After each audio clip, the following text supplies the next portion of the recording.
میرے محترم بزرگوں، کچھ ضروری گزارشات ہیں، توجہ سے سنیں گے، طلب سے سنیں گے، انشاءاللہ فائدہ ہوگا۔ ہم سبھی محتاج ہیں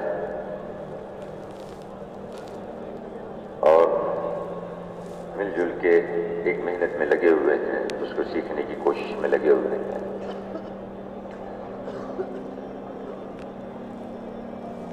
میرے محترم بھائیوں، دنیا میں ایک فضا بنی ہوئی ہے مخلوق سے فائدہ اٹھانے کی، اور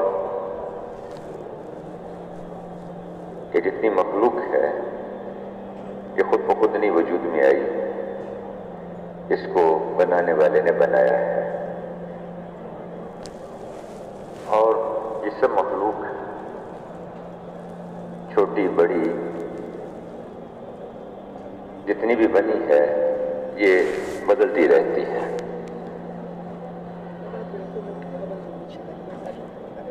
بچہ چھوٹا ہوتا ہے، کروٹ نہیں لے سکتا، بات نہیں سمجھا سکتا، رونا ہنسنا پیشاب پخانا بس۔ بڑا ہوتا ہے، پھر لڑکپن، پھر جوانی، پھر ادھیڑ عمری، پھر بڑھاپا، پھر ذوف، پھر اس کے بعد قبر میں پہنچ جاتا ہے، بدلتا رہتا ہے۔ چھوٹا سا بیج ہے، اس سے کونپل نکلتی ہے، پھر وہ درخت بن جاتا ہے، پھر آہستہ آہستہ وہ دوبارہ مٹی میں شامل ہو جاتا ہے۔ موسم کبھی سردی ہے، کبھی گرمی ہے، کبھی دن ہے، کبھی رات ہے، کبھی آدمی کے اوپر اس کے خوشی کا حال ہے، کبھی غمی کا حال ہے، کبھی فقر ہے، کبھی تبکری ہے، کبھی صحت ہے، کبھی بیماری ہے۔ تو یہ جتنی مخلوق ہے یہ ایک حال پہ نہیں رہتی، بدلتی رہتی ہے۔ چونکہ مخلوق بدلتی رہتی ہے، اس لیے اس مخلوق سے فائدہ حاصل کرنے کے جو مراکز ہیں وہ بھی بدلتے رہتے ہیں۔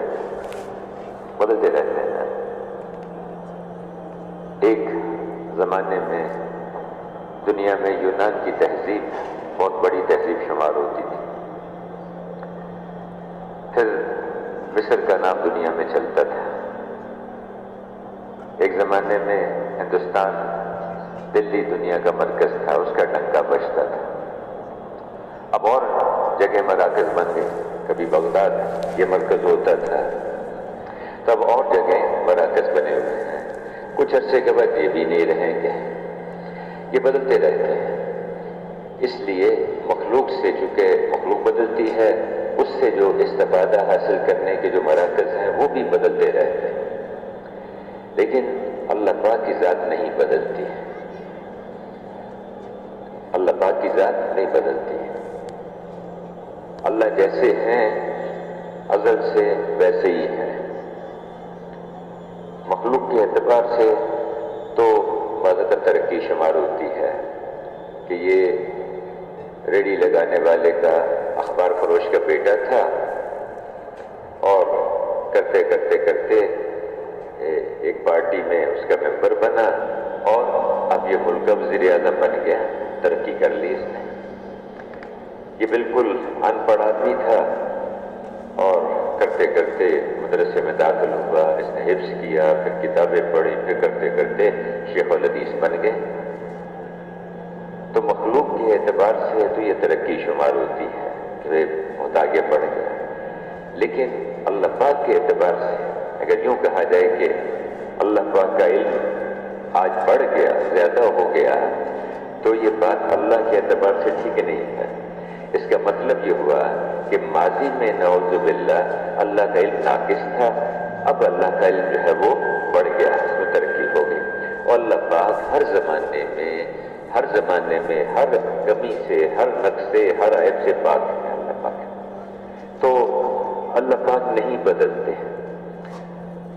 اس لیے اللہ پاک سے اور اس کی قدرت سے، اللہ پاک کے خزانوں سے فائدہ اٹھانے کا جو مرکز ہے وہ بھی نہیں بدلتا۔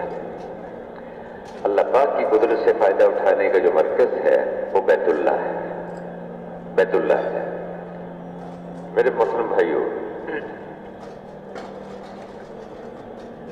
بیت اللہ پر اللہ کی قدرت مختلف شکلوں میں ہر آن ہر گھڑی وہاں ظاہر ہوتی رہتی ہے۔ بہت سارے واقعات سننے میں ملتے ہیں، لیکن 4 مواقع ایسے ہیں کہ جس میں اللہ کی قدرت بہت بڑے پیمانے پہ ظاہر ہوئی بیت اللہ پر، بہت بڑے پیمانے پر۔ سب سے پہلے تو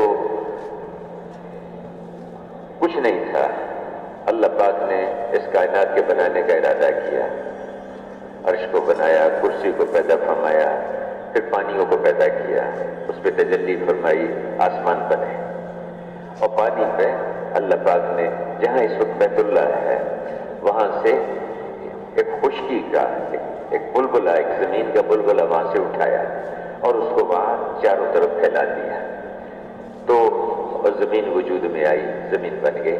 زمین کو پانی کے اوپر رکھا گیا۔ شروع میں یہ ہلتی تھی، جیسے پانی کے اوپر کاغذ رکھ دیں تو وہ ہلتا ہے، زمین ہلتی تھی۔ پھر پہاڑوں کو میخوں کی طرح اس کے اوپر گاڑ دیا گیا زمین کے اندر، اس کا ہلنا رک گیا۔ تو اللہ پاک نے زمین کو پیدا فرمایا اور اس میں انسانوں کی ضرورتیں رکھ دی۔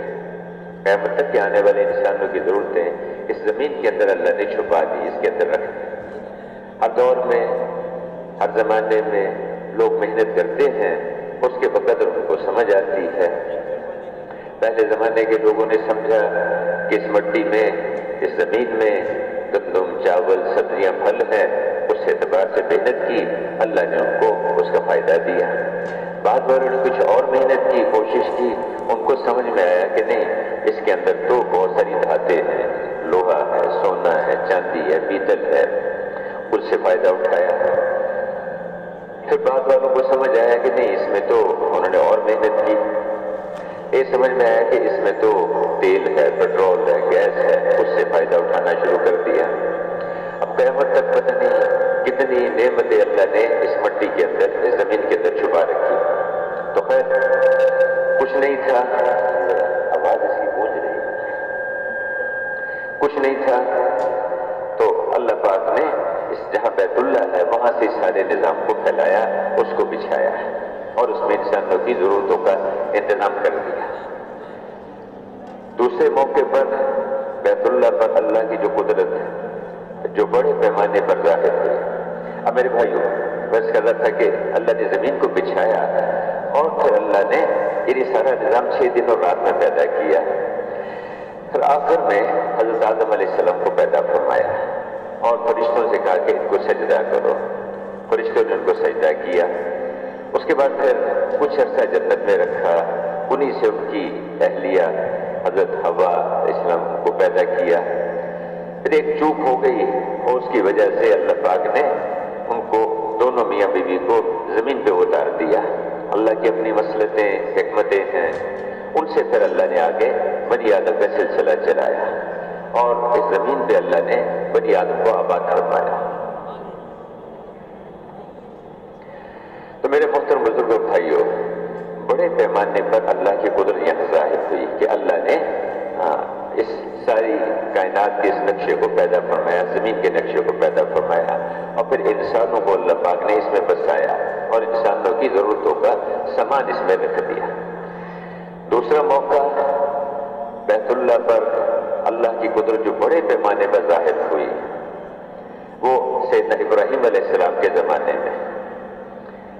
حضرت نوح علیہ السلام کے زمانے میں طوفان آیا اور ساری انسانیت اس پانی میں غرق ہو گئی، چند ایک لوگ بچے اور اس میں سے یہ جو بیت اللہ تھا اس کو اس وقت میں پھر آسمانوں پہ اٹھا لیا گیا۔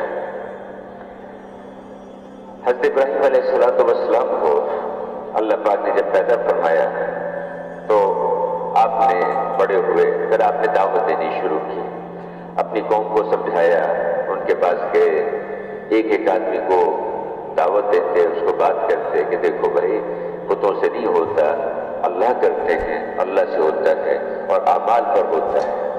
عزت اللہ دیتے ہیں، امن اللہ پاک دیتے ہیں، حفاظت اللہ پاک کرتے ہیں۔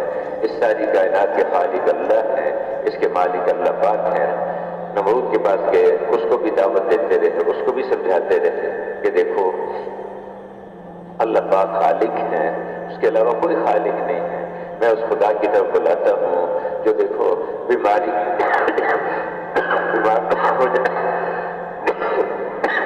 ہو جاتے ہیں تو تندرستی دیتا ہے، زندہ میں سے مردہ کو نکالتا ہے، مردہ میں سے زندہ کو نکالتا ہے، سورج کو مشرق سے طلوع کرتا ہے، مغرب میں اس کو غروب کرتا ہے۔ میں اس اللہ کی طرف تمہیں دعوت دیتا ہوں، اس کی مانو، اس کی اطاعت کرو، اس کی بندگی کرو، اس کے احکامات پہ چلو۔ خیر نہیں مانی، نہیں سمجھ میں آئی بات، پھر اللہ پاک نے کہ نظام چلا، ان کو ہلاک کرنے کی کوشش کی، آگ میں جلانے کی کوشش کی، اللہ نے حفاظت فرمائی۔ اس کے بعد ہم لوگ نے کہا کہ بھی آپ یہاں سے چلے جائیں، آپ وہاں سے نکل گئے، شام کی طرف منتقل ہو گئے۔ شام میں وہاں آپ کی اہلیہ محترمہ حضرت ہاجرہ ان کے ساتھ اللہ کی شان ہے، اللہ نے بہت عرصے تک کوئی اولاد نہیں دی، کرتے کرتے کہ اللہ پاک نے بیٹا دیا اور اسماعیل علیہ السلام۔ پھر ایک دن اللہ کی طرف سے حکم ملا کہ آپ اپنی اہلیہ کو اور اپنے بیٹے کو، ماں کی گود میں بچہ ہے، دونوں کو لے جائیں یہاں شام سے اور ان کو ایسی جگہ چھوڑ کے آ جائیں وادٍ غیر ذی زرع، جہاں کسی پتے کا، کسی ہریالی کا کوئی نام و نشان بھی نہیں، کوئی زراعت، کچھ نہیں، وہاں چھوڑ کے آ جائیں۔ ابراہیم علیہ السلام نے کوئی سوال نہیں، کچھ نہیں آگے پوچھا کہ جی کیوں، یہ تو ہری بھری جگہ، باغات کا ملک، ہر قسم کی نعمتیں، ان کا کیا قصور ہے، وہاں کیوں چھوڑ کے آ جاؤں؟ لبیک اللہم لبیک، اے اللہ میں حاضر ہوں، جو آپ حکم دیں گے مجھے اس کو پورا کرنا ہے، میں آپ کا بندہ، میں آپ کا غلام، جو حکم دیں۔ لیا، تقریباً 1 مہینے کی مسافت ہے زمین کا راستہ جو ہے، وہاں سے شام سے لیا، اور جہاں اس وقت بیت اللہ ہے وہاں بیت اللہ کو کوئی آثار نہیں تھے، وہ تو طوفان نوح کے موقع پر اٹھا لیا گیا تھا۔ وہاں بیوی کو اور بیٹے کو وہاں چھوڑا، واپس آنے لگے تو اہلیہ نے پوچھا کہ آپ یہاں کیوں چھوڑ کے جا رہے ہیں ہمیں؟ کوئی جواب نہیں دیا۔ دوسری دفعہ پھر پوچھا، پھر کوئی جواب نہیں دیا۔ تیسری دفعہ پھر پوچھا، پھر جواب نہیں دیا، خاموش۔ چوتھی دفعہ نے سوال بدل دیا، پوچھا کہ کیا اللہ نے آپ کو حکم دیا ہے کہ ہمیں یہاں چھوڑ کر چلے جائیں؟ اس پہ فرمایا کہ ہاں اللہ نے حکم دیا۔ دل میں سوچا یہ اللہ کے نبی ہیں، اللہ نے حکم دیا ہوگا ان کو، ورنہ ہاں اللہ والے تو اپنے گھر والوں پر بھی شفیق ہوتے ہیں، سب کے لیے خیر خواہ ہوتے ہیں، تو یہ یقیناً اللہ نے حکم دیا ہوگا۔ سوال بدل دیا، کیا اللہ نے آپ کو حکم دیا ہے؟ فرمایا کہ ہاں اللہ نے حکم دیا ہے۔ پھر آگے کیا کہا کہ پھر آپ تشریف لے جائیے، گھبرائے نہیں، پھر آپ تشریف لے جائیے، انشاءاللہ اللہ ہمیں ضائع نہیں کرے گا، اللہ ہمیں ضائع نہیں کرے گا۔ ابراہیم علیہ السلام ماشاءاللہ چل پڑے۔ مفتی صاحب نے ایک دفعہ فرمایا تھا کہ وہاں سے پھر حضرت ابراہیم علیہ السلام دعوت کے لیے گئے، یمن کا سفر کیا، پھر اسی طرح بعض مواقع پر ہندوستان کا سفر کیا۔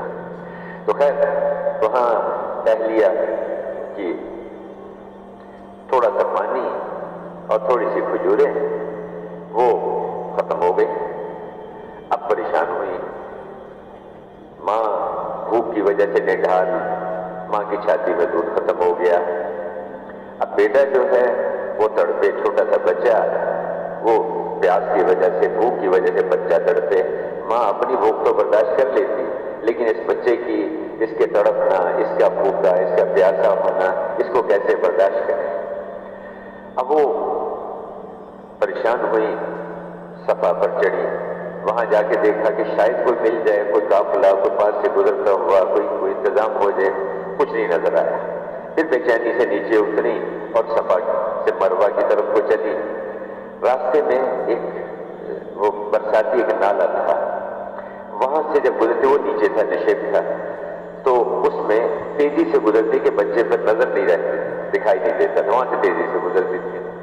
پھر وہاں سے آگے مروا پہ چڑھتی، پھر دیکھتی وہاں کچھ نظر نہیں آتا، پھر واپس اس طرح 7 چکر لگائے. جب 7 چکر لگائے تو پانی کی آواز آئی، پانی کے نکلنے کی. اب دوڑی وہاں آئی، آ کے دیکھا تو جہاں بیٹا بچہ ایڑیاں رگڑ رہا تھا، بھوک پیاس کی وجہ سے تڑپ رہا تھا، وہیں اللہ پاک نے وہاں پانی کا چشمہ نکال دیا. اب وہ پانی کو جو ہے وہ جب چشمہ نکلا تو خوش بھی ہوئی اور پریشان بھی ہوئی کہ بھی تھوڑا سا پانی ہے، یہ ادھر بکھر جائے گا، ختم ہو جائے گا، میں کیا کروں گی. تو اس کے گرد انہوں نے چھوٹی چھوٹی سی منڈیر بنانی شروع کر دی اور ساتھ اپنی زبان سے کہا زمزم زمزم زمزم. عبرانی زبان جو ان کی زبان تھی اس کا لفظ ہے، اس کا مطلب ہے رک جا رک جا رک جا. پانی وہیں رک گیا، کہیں پھیلا نہیں اس کے بعد. اچھا، اور وہ پانی جو ہے اسی زمین کے اندر گہرائی میں جاتا ہے، گہرائی میں جاتا ہے. وہ اللہ کی رحمت.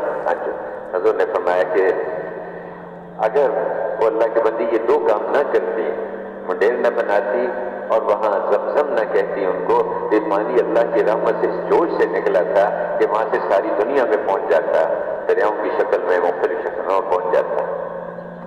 تو کیا کہا جائے، دریاؤں کی شکل میں نہیں پہنچا لیکن بوتلوں کی شکل میں تو پہنچ گیا نا جی. جس نے عمرہ نہیں کیا، جس نے حج نہیں کیا، زمزم اس نے بھی پیا ہے. آپ میں سے کوئی ایسا ہے جس نے آج تک زمزم نہیں پیا؟ حالانکہ بہت سارے ایسے ہیں جنہوں نے نہ عمرہ کیا نہ حج کیا ابھی تک، لیکن زمزم کیا، اللہ نے پہنچا دیا ساری دنیا میں. تو زمزم ایسا پانی اللہ نے دے دیا، زمزم لما شرب لہ، جس مقصد کے لیے پئیں گے، جس کام کے لیے پئیں گے اس کو اللہ پورا کر دے. اب وہ بھوک لگتی، زمزم پیتی، اللہ بھوک دور کر دیتے. پیاس لگتی، زمزم پیتی، اللہ پیاس دور کر دیتے. بیماری آ جاتی، زمزم پیتی، اللہ بیماری دور کر دیتے. کہیں سردی لگتی، زمزم پیے تو سردی دور ہو جاتی. گرمی لگتی، زمزم پیتی تو اللہ گرمی کو دور کر دیتے. ایسا برکت والا پانی اللہ پاک نے دے دیا. زمزم لما شرب لہ، جس کام کے لیے بھی. میرے بھائیو، اللہ نے وہ زمزم کا پانی دے دیا. اس کے بعد کچھ عرصے کے بعد اب وہاں بچے کے ساتھ وہ رہ رہی تھی. وہاں ایک قبیلہ، یمن کا قبیلہ جرہم، وہاں سے گزر رہا تھا. انہوں نے دیکھا پرندے اڑتے ہوئے دیکھے. پرندے تو وہاں ہوتے ہیں جہاں پانی ہوتا ہے، کوئی ہریالی ہوتی ہے، کوئی اس کا انتظام. یہاں تو آج تک کبھی ہم نے کوئی پرندوں کو اڑتے نہیں دیکھا، یہ کیسے؟ تو وہ قافلہ سیدھا جانے کی بجائے مڑ کے ادھر کی طرف کو چل پڑا کہ دیکھے تو صحیح یہاں کیا ہے.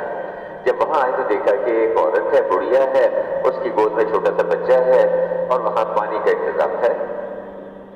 بہت حیران ہوئے کہ آج تک تو کبھی سنا نہیں تھا، یہ پانی کہاں سے آ گیا. خیر پوچھا ان سے، پھر انہوں نے اجازت مانگی کہ کیا ہمیں اجازت ہے کہ ہم یہیں پڑاؤ ڈال لیں، اپنا قبیلہ یہیں آباد ہو جائے. انہوں نے فرمایا کہ ٹھیک ہے تم یہاں ٹھہر لو، لیکن اس پانی کو تم استعمال کر سکتے ہو، اس کے مالک تم نہیں بنو گے، ملکیت نہیں ہوگی یہ تمہاری، تو تم اس کو استعمال کر سکتے ہو. خیر وہ قبیلہ وہاں آباد ہو گیا، قبیلہ جرہم. حضرت اسماعیل علیہ السلام بڑے ہوئے تو ایک دن ابراہیم علیہ السلام نے اللہ پاک سے اجازت مانگی کہ میں جا کے اپنی بیوی کو، بچے کو دیکھوں. گئے اور اللہ نے اجازت دی، لیکن یہ کہا کہ بھی وہاں پہنچ جاؤ دیکھ کے آ جاؤ، لیکن سواری سے نیچے نہیں اترنا، وہاں نیچے نہیں اترنا، راستے میں جہاں جائے اترو. وہاں پہنچ گئے. جب پہنچے تو دیکھا کہ بیوی بھی ماشاءاللہ خیریت سے، بچہ بھی ہے. تو اب اہلیہ نے کہا کہ آپ نیچے تشریف لائیں، میں آپ کے لیے کچھ کھانا بناؤں، کچھ آپ کی خدمت کروں. تو میں کہ نیچے اترنے کی اجازت نہیں ہے. لبیک اللہم لبیک. پانی لے کے آئیں، کہا کہ آپ کے پاؤں تو دھو سکتی ہوں جس میں مٹی پڑے، کہاں اس کی اجازت ہے. اور اس کے بعد پھر وہیں سے واپس آ گئے. ماشاءاللہ ساتھی بہت سارے بیٹھے ہوئے ہیں. جماعت 7 مہینے کی جماعت گئی دوسرے ملک میں، 4 مہینے لگا کے ایک ساتھی واپس آیا، مسجد میں پہنچا. سفر سے آؤ تو سیدھے مسجد میں آؤ، یہ بھی سنت ہے. سفر سے آدمی آئے تو مسجد میں آئے. اب مسجد میں ساتھی بیٹھے ہوئے تھے، انہوں نے کچھ کارگزاری سنی اور ساتھ ہی مکی مسجد والوں کی طرف سے پیغام آ گیا کہ بھئی یہ جماعت آسٹریلیا میں کام کر کے آئی، بہت اچھا کام کیا انہوں نے، اللہ ان کو جزائے خیر دے۔ بھائی ان سے یہ درخواست کریں کہ اگلا تقاضا فوری طور پر آیا ہے حضرات کی طرف سے، وہ کہہ رہے ہیں کہ بھی اسی جماعت کو جو ہے اب آسٹریلیا کی بجائے اس کو جو ہے انڈونیشیا بھیج دو، اس جماعت کو، اسی جماعت کو یہیں سے بھیج دو، فوری تقاضا ہے۔ مشورے والوں نے کہا، مسجد کی جماعت کے ساتھیوں نے کہا کہ بھئی آپ ایسے کر لو، اپنے ذرا گھر پہ چلے جاؤ اور دروازے سے جا کے اہلیہ کو بتا کے آ جاؤ، کہ بچوں کو بتا کے آ جاؤ میں خیر خیریت سے ہوں اور میری اگلی تشکیل ہو گئی ہے۔ کیا کہیں گے ہم سارے؟ بھئی اسلام میں اتنی سختی نہیں ہے، دین میں اتنی سختی نہیں ہے، یہ کیا بات ہوئی؟ اللہ اکبر، وہاں کیا لبیک اللہم لبیک، جو اللہ کا حکم ہے اس کو پورا کریں گے، جو اللہ کا حکم ہے اس پہ چلیں گے۔ اب وہاں سے واپس آ گئے، پھر کچھ عرصہ گزرا، ایک دن ابراہیم علیہ السلام سے یعنی وہ بیٹے سے محبت تو ہوتی ہے، کسی بچے کو روتا دیکھیں تو روتا ہوا اسماعیل سامنے، بچے کو ہنستا دیکھیں کھیلتا دیکھیں تو ہنستا ہوا اسماعیل آنکھوں کے سامنے۔ اللہ نے کہ بھئی ابراہیم اتنا تعلق اولاد سے، اتنا محبت ہوتی ہے اولاد سے، فطری ہے، اللہ کا نظام ہے۔ اچھا جاؤ جا کے اپنے بیٹے کو اپنے ہاتھ سے ذبح کر کے آ جاؤ۔ اللہ اکبر، کوئی بات نہیں آگے، لبیک اللہم لبیک لبیک اللہم لبیک۔ وہاں سے چلے، اہلیہ سے بات کی کہ بھئی بیٹے کو ذرا تیار کر دو، اس کو ایک دوست ہے اس سے ملانے کے لیے لے جانا ہے۔ اچھا ان کا خیال یہ تھا، حاجرہ علیہ السلام کا خیال تھا کہ ہوگا کسی بستی میں کوئی ان کا جاننے والا، وہاں لے جانا چاہتے ہیں، ظاہری مطلب تو یہ بنا، اور ابراہیم علیہ السلام کا مطلب یہ تھا کہ میرا دوست ہے اللہ، میں اللہ کا خلیل ہوں، میرا دوست اللہ ہے اور میں اس کو اللہ سے ملانے لے جا رہا ہوں، اور اللہ سے آدمی اس وقت تک نہیں ملتا جب تک جو ہے دنیا سے رخصت نہ ہو جائے، تو میں اس کو ذبح کرنے لے۔ ان کے اندر کا مطلب یہ تھا، ظاہر مانی وہ یہ سمجھی، خیر تیار کر دیا انہوں نے، بیٹے کو ساتھ لیا، لے کر چل پڑے۔ جب چلے یہاں سے تو راستے میں ابراہیم علیہ السلام نے ساری بات اسماعیل علیہ السلام کو سنائی، ان کو بتایا کہ دیکھو اس طرح سے مجھے اللہ نے حکم دیا، غالباً 10-12 سال کی عمر تھی اس وقت، کہ اللہ نے مجھے یہ حکم دیا ہے، فانظر ماذا ترى، بیٹا تو بھی دیکھ لے، تیری کیا رائے ہے، تیرا کیا خیال ہے؟ اب جو بیٹے نے جو جواب دیا وہ ہے، یا ابت افعل ما تؤمر، ابا جی جو اللہ نے آپ کو حکم دیا آپ اس کو پورا کیجئے، ستجدنی انشاءاللہ من الصابرین، آپ انشاءاللہ مجھے صبر والا ہمت والا پائیں گے، میں چھوڑ کے نہیں بھاگوں گا، آپ گھبرائیں۔ دیکھو میرے بھائیو، تربیت اللہ کرتے ہیں، تربیت اللہ کرتے ہیں، جب ہم اللہ کے کام میں لگیں گے اللہ ہمارے کام میں لگ جائے گا، جو اللہ کے دین کے کام میں لگے گا اللہ پاک اس کے کام میں لگ جائے گا۔ جن بچوں کے سر پہ باپ نہیں ہوتا وہ بگڑ جاتے ہیں، اس بچے کو کس نے ایمان سکھایا، اس بچے کو کی تربیت کس نے کی؟ جب اللہ کے کام میں لگ گئے اللہ پاک ان کے کام میں لگ جائے گا، اللہ ان کی اولادوں کی، ان کی نسلوں کی تربیت کرے گا، ان کی حفاظت کا، ان کی پرورش کا انتظام کرے گا اللہ پاک۔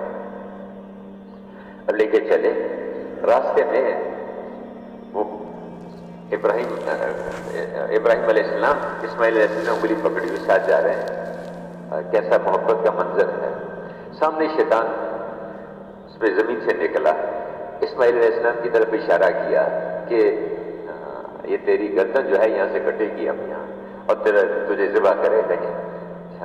تو اسماعیل علیہ السلام نے ابراہیم علیہ السلام سے کہا کہ ابا جان وہ دیکھیں وہ کیا ہے، شیطان ہے مردود، اس کو مارو، اس کو پتھر مارے۔